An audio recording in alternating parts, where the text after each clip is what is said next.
Staff lunch कर सकता है। सम्मानित हमारे विधायक आदरणीय प्रमोद जी, आदरणीय बड़े भाई सुखबीर सिंह मलिक जी, हमारे साथी भाई, बहुत पुराने हमारे दोस्त, हमारे इस के अध्यक्ष आदरणीय बड़े भाई वशिष्ठ जी, और मुझे अभी पता लगा कि सौरव को भी उपाध्यक्ष बना दिया है। बहुत बहुत बधाई है। हमारे रिफाइनरी के पत्रकार, छायाकार, इलेक्ट्रॉनिक प्रिंट मीडिया के सभी दोस्त भाइयों, देखिए शुरू से ही कहते आते हैं कि मीडिया एक ऐसा चौथा स्तंभ है जो इस देश दुनिया की बंद आंखों को खोलने का सबसे बड़ा नेटवर्क और काम करने वाला ऑर्गेनाइजेशन है। यह संगठन बहुत जगह जान की बाजी लगाकर भी देश दुनिया को वो दिखाने की हिम्मत और ताकत रखता है जहां किसी आम आदमी की पहुंचने की सोच भी नहीं होती। अगर मैं ये कहूं कि यूक्रेन रूस का युद्ध है और इस युद्ध के बीच में सेना भी नहीं खड़ी होती, उससे भी पहले जाके मेरा पत्रकार भाई खड़ा होता है कि देखते हैं किधर क्या हो। गोली, गोला बारूद, वो ये नहीं देखता कि ये पत्रकार है या कोई और चीज है, वो अपना काम करती है। मगर इस देश दुनिया को जगाने का काम, गलत क्या हो रहा है, ठीक क्या हो रहा है, उसकी अपने अपने हिसाब से हर पत्रकार की कला भी है और समझ भी है, बुद्धि भी है। वो उसी हिसाब से अपने काम को, अपनी लेखनी को और अपने पिक्चराइज तरीके से इस देश दुनिया के सामने लेके आता है। देखिए, कोई छोटी से छोटी चीज और कोई दुनिया की बड़ी से बड़ी चीज वो किसी की आंखों से भले ही बच जाए, मगर इस समाज में एक वर्ग ऐसा है वो उसकी आंख से नहीं बचता। गाए बगाए उस तक वो खबर जैसे मर्जी पहुंच ही जाती है। हम लोग जब सुबह उठते हैं तो पहला काम यही है कि हम लोग अखबार उठाएंगे, फोन उठाएंगे, दिन भर की क्या घटनाएं घटी उसकी वीडियो देखेंगे, अखबार में पढ़ के उसको देखेंगे, क्या हुआ है शहर में, क्या हुआ देश दुनिया में। वो सारा आप लोगों की मेहनत का नतीजा है। मगर इतनी मेहनत करने के बावजूद भी ये वर्ग कभी भी फ्रंट पे आके उस तरह की सुविधाओं से लेस नहीं हुआ जितनी सुविधाएं पत्रकार के जीवन में होनी चाहिए।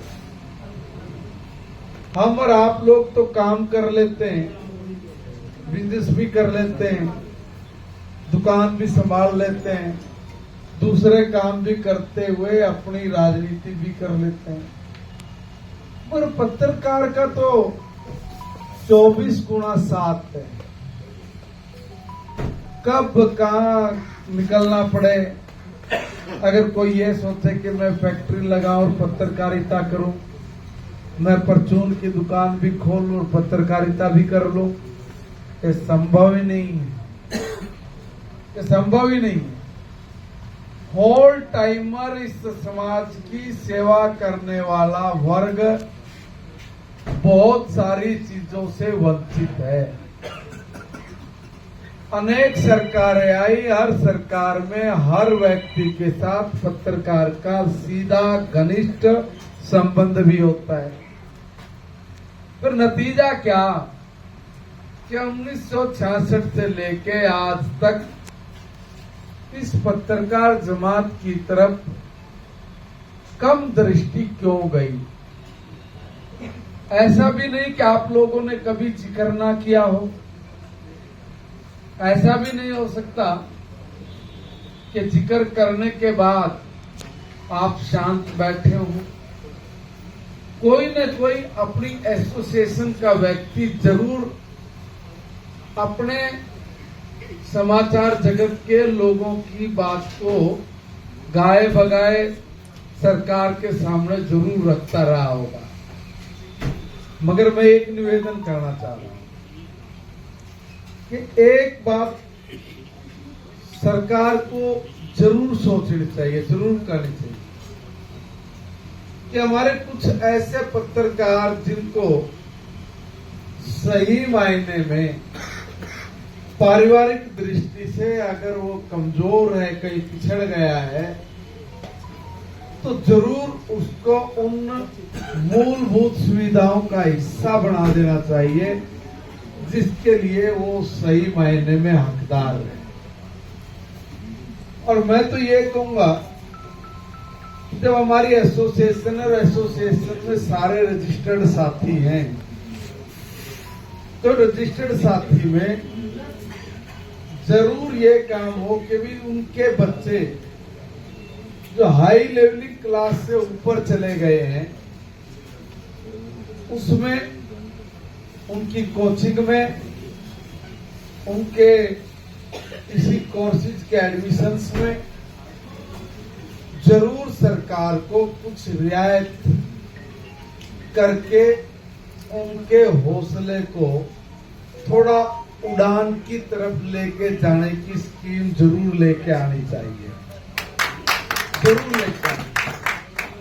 और मैं कोशिश करूंगा कि जरूर मेरे पत्रकार भाइयों के जो बच्चे हैं जिन्होंने हाई एजुकेशन को क्रॉस कर लिया है, तो कोई होटल मैनेजमेंट में जाना चाहता होगा, कोई बीसीए करना चाहता होगा, कोई दूसरे तरह के ऐसे स्पेशल कोर्सेज करना चाहता होगा, तो उसमें जरूर उनको कुछ न कुछ छूट मिले।